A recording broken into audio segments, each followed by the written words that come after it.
March 18, 2022. A Friday night in a small Brazilian town. 17-year-old Laryssa Victória left home to meet friends at a gas station convenience store. She never came back. What her father discovered in the following 48 hours would shatter everything he thought he knew about his quiet community. The man responsible wasn't a stranger lurking in shadows. He was a trusted social worker, a former political candidate, someone parents believed kept their children safe. But behind that mask of respectability lived something else entirely, something that had been waiting since childhood for the perfect moment to kill. This is the story of how a predator hid in plain sight, and how a father's desperate search uncovered a nightmare that would haunt an entire state. Welcome to the case of Larissa Rossato.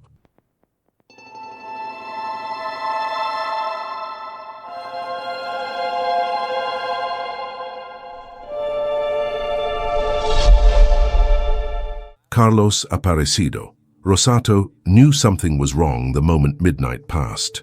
His daughter, Larissa, had gone out around 8 that evening with friends, just a casual Friday night at the local gas station in Ouro Preto do Oeste, Rondônia. It was the kind of thing teenagers did in this town of 60,000 people tucked into Brazil's western frontier. Nothing unusual, nothing dangerous, except she wasn't answering her phone. By 2 in the morning, Carlos couldn't sit still anymore. He got in his car and started driving through the dark streets, checking every place he could think of. The gas station, her friends' houses, the main plaza. Nothing. No sign of her. No one had seen her since she left the convenience store hours earlier. His mind raced through possibilities, each one worse than the last. Had there been an accident? Was she hurt somewhere? The questions tormented him as dawn broke over the quiet town. Saturday arrived without answers. Carlos kept searching, kept calling, kept asking everyone he encountered if they'd seen his daughter. The image of her face wouldn't leave his mind. Larissa was just 17, her whole life ahead of her. She had dreams, plans, a family that loved her deeply.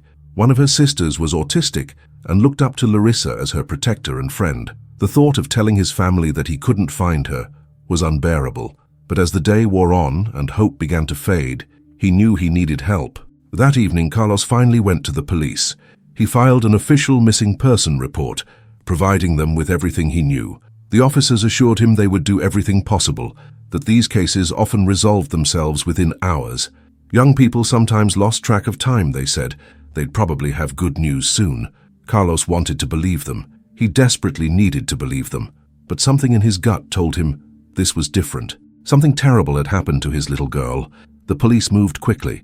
They pulled security camera footage from businesses around town, tracing Larissa's movements through the night. What they found on those grainy recordings changed everything. The images showed Larissa, but she wasn't alone. Walking beside her was a man twice her age, someone Carlos recognized immediately. His name was Ronaldo dos Santos Lira. He was 36 years old, a social worker employed by the local health department. People in town knew him. He'd even run for political office a few years back, campaigning on family values and community safety. The footage showed them walking together through the early morning hours. Around 4 a.m., cameras captured them entering Ronaldo's house in the residential Colina Park neighborhood. The police immediately brought Ronaldo in for questioning. He seemed calm, cooperative even. Yes, he'd been with Larissa that night, he admitted. They'd hung out for a while, but then he claimed he'd dropped her off at the entrance to her neighborhood around dawn. He'd watched her walk away, he said. That was the last he'd seen of her. He seemed genuinely concerned, asking if there was anything he could do to help find her. But his story didn't add up. Why would Larissa go with him in the first place? Why wasn't she answering her phone? And why did no other cameras catch her walking home from where he claimed to have left her?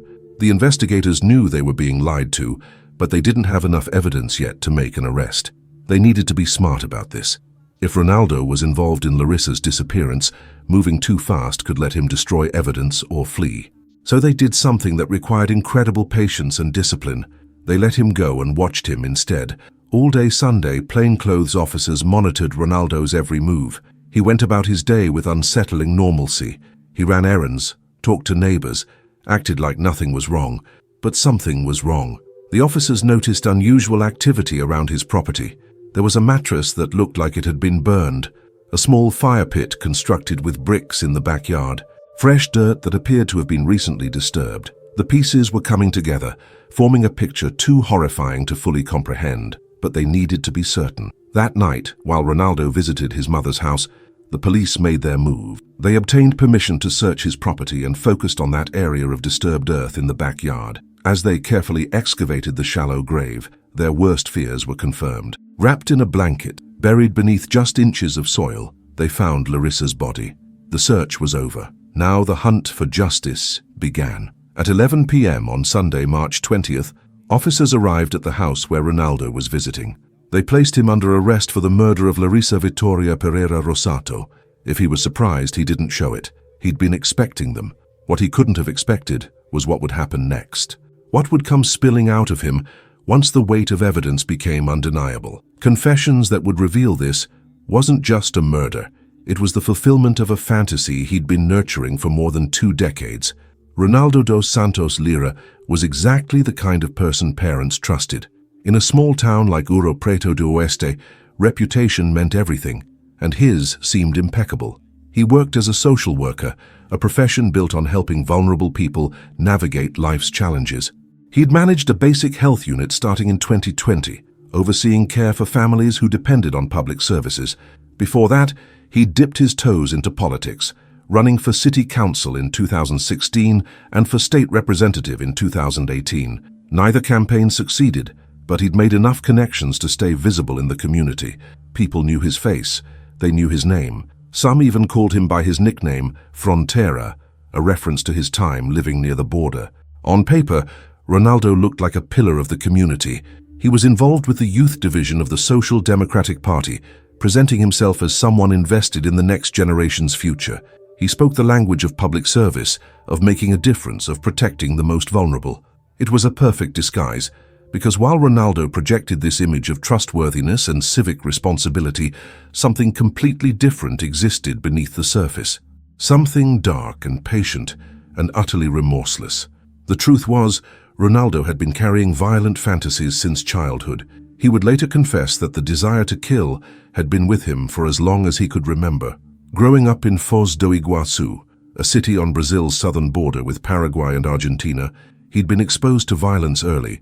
As a teenager, he didn't just witness crimes, he participated in them. Between the ages of 12 and 17, Ronaldo claimed he committed 56 crimes ranging from assault to rape. 56. And no one stopped him, no one caught him. He learned that he could hurt people and get away with it, but those early crimes weren't enough. They never would be. What Ronaldo really wanted was to kill. He fantasized about it constantly, refining the scenarios in his mind, imagining what it would feel like to have complete power over another person's life and death. For nearly 20 years, he kept that desire contained, hidden behind his professional accomplishments and community involvement. He learned to blend in, to mirror normal human behavior, to say the right things at the right times. He became a functional psychopath, dangerous precisely because he appeared so ordinary. Then came March 18, 2022. According to his later confession, Ronaldo had made a decision that night. He was going to fulfill his lifelong fantasy. He was going to kill someone. It didn't matter who. The victim would be chosen by chance, by opportunity, by nothing more than being in the wrong place at the wrong time. He left his house that night, hunting for prey, and when he encountered Larissa at the gas station, alone and vulnerable, he knew he'd found his victim. We don't know exactly what Ronaldo said to convince Larissa to go with him. Maybe he offered her a ride home. Maybe he mentioned knowing her family. Maybe he used his authority as a social worker to gain her trust. Whatever tactic he employed, it worked. Security footage showed them walking together through the pre-dawn hours, eventually arriving at his house around 4 a.m. But there was something disturbing in that footage that investigators noticed immediately. Larissa was stumbling, struggling to walk straight, her movements uncoordinated. She looked drugged. Inside that house, Ronaldo did what he'd been dreaming about for decades. He attacked Larissa with a titanium knife, striking her 31 times in the neck and head. The autopsy would later confirm she died from external hemorrhaging, bleeding out from the massive trauma inflicted on her young body. It was torture. It was cruel beyond comprehension. And when it was over, when Larissa lay dead on his floor, Ronaldo did something that revealed just how broken his humanity truly was. He went out to get food. Then he came back and ate his meal next to her corpse. The forensic team would later find traces of drugs in Ronaldo's home, though they couldn't perform a toxicology test on Larissa. due to the massive blood loss. The evidence suggested he'd incapacitated her chemically before the attack, rendering her unable to fight back or escape. It fit perfectly with his methodical nature, his need for control. This wasn't a crime of passion or rage. It was calculated, planned, executed, with the cold precision of someone who'd been preparing for this moment his entire life. After killing Larissa, Ronaldo wrapped her body in a blanket and buried her in his backyard. He constructed a makeshift fire pit with bricks over the gravesite and burned a mattress, likely trying to eliminate evidence. Then he went about his weekend as if nothing had happened. When police first questioned him Saturday afternoon, he lied smoothly, offering a plausible explanation for being seen with Larissa. Even when they let him go, even when he must have known they were watching him, he maintained his composure. It was the performance of his life, the ultimate test of the mask he'd been wearing for decades. But masks eventually crack. And when the police found Larissa's body in his backyard, when they arrested him Sunday night, Ronaldo's carefully constructed facade finally began to crumble. What emerged from the ruins was something far more terrifying than anyone imagined. The confession he would eventually give wouldn't just explain what happened to Larissa. It would reveal the mind of a predator who'd been hiding among them for years, waiting for permission he'd given himself to finally act on his darkest impulses. After his arrest, Ronaldo initially maintained his innocence despite the overwhelming evidence, but his defense attorneys knew the situation was hopeless. The body had been found on his property. Security footage placed him with Larissa hours before her death. The forensic evidence was damning. Eventually, they advised him that cooperation might be his only path to avoiding an even harsher sentence, so Ronaldo began to talk. And what he revealed in his confession was more disturbing than anyone anticipated. Ronaldo told investigators that he'd harbored the desire to kill since childhood. It wasn't something that developed later in life due to trauma or circumstances. The urge had always been there, fundamental to who he was. As a teenager in Foz do Iguaçu, he'd acted on his violent impulses repeatedly. Those 56 crimes he claimed to have committed between ages 12 and 17 weren't exaggerations or attempts to seem more dangerous. They were the truth. He'd hurt people, violated people, and learned that he enjoyed the power it gave him over others. But even those crimes hadn't satisfied the deepest craving. What Ronaldo truly wanted was to take a life completely, to be present for that exact moment when someone transitioned from alive to dead by his hand. He fantasized about it constantly throughout his 20s and 30s. He would later claim that angels had been speaking to him, demanding that he fulfill this spiritual obligation. Whether he genuinely experienced these delusions or simply used them as justification doesn't really matter. The result was the same. On March 18th, he decided the time had come. His plan that night was simple and chilling. He would go out and find someone to kill. The victim's identity was irrelevant. Man, woman, young, old, it didn't matter. Whoever crossed his path and seemed vulnerable enough would become the sacrifice his angels demanded. This randomness is perhaps the most terrifying aspect of the crime. Larissa wasn't targeted because of anything she did or who she was. She was murdered simply because she existed in the same space as a predator who'd finally given himself permission to act.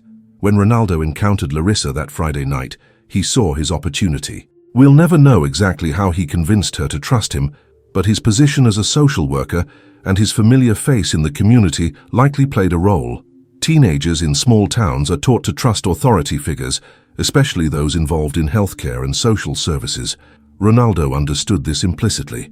He'd spent years building credibility specifically so people would let their guard down around him. And Larissa, just 17 years old with no reason to suspect danger, walked right into his trap. 31 wounds to the neck and head. The medical examiner's report painted a picture of sustained, brutal violence. This wasn't a quick killing. Ronaldo had time, opportunity, and complete control over his victim. He could have stopped at any point. Instead, he kept going, inflicting wound after wound while Larissa bled out on his floor. The autopsy confirmed she died from external hemorrhaging, essentially bleeding to death from the catastrophic trauma. It was torture.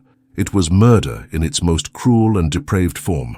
The confession also revealed another horrifying detail. When police searched Ronaldo's home after finding Larissa's body, they discovered his laptop. External drives and phone contained extensive collections of child pornography. His explanation for this material was almost laughable in its audacity. He claimed it was research for a master's thesis he was writing. Investigators immediately rejected this obvious lie.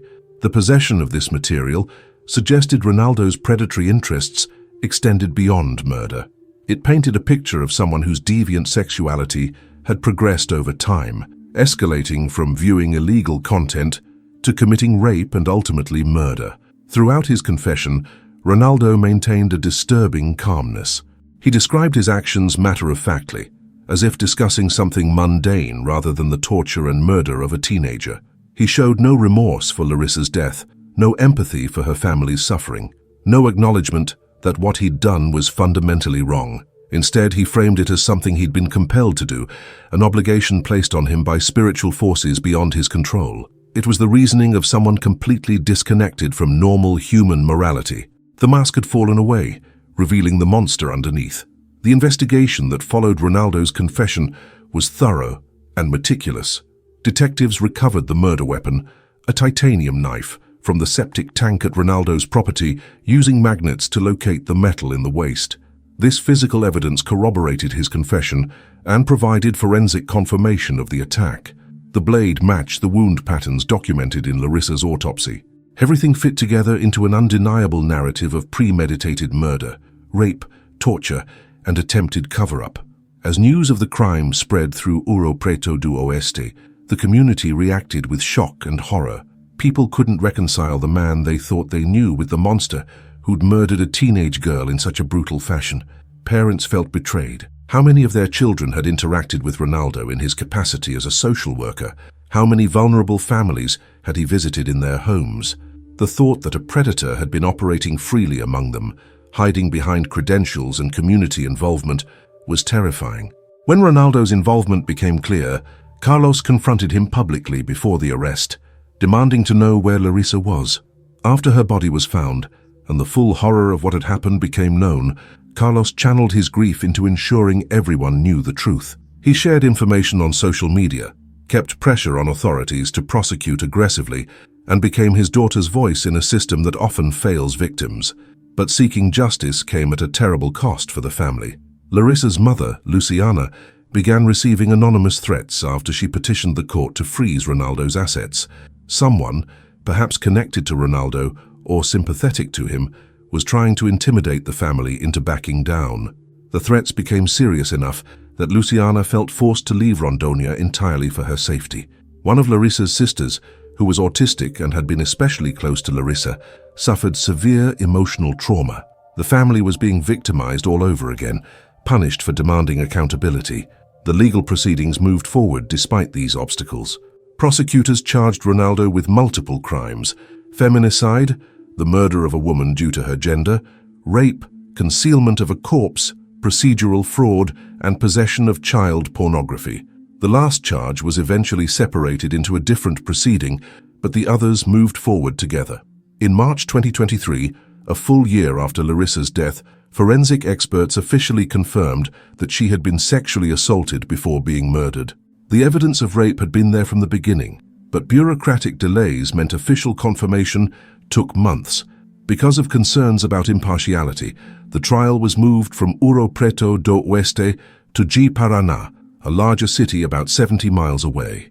The legal term for this is desaforamento, the transfer of a case to a different jurisdiction when local prejudice might prevent a fair trial. In this case, the concern wasn't that Ronaldo wouldn't get a fair trial, but that the community's rage might influence the proceedings.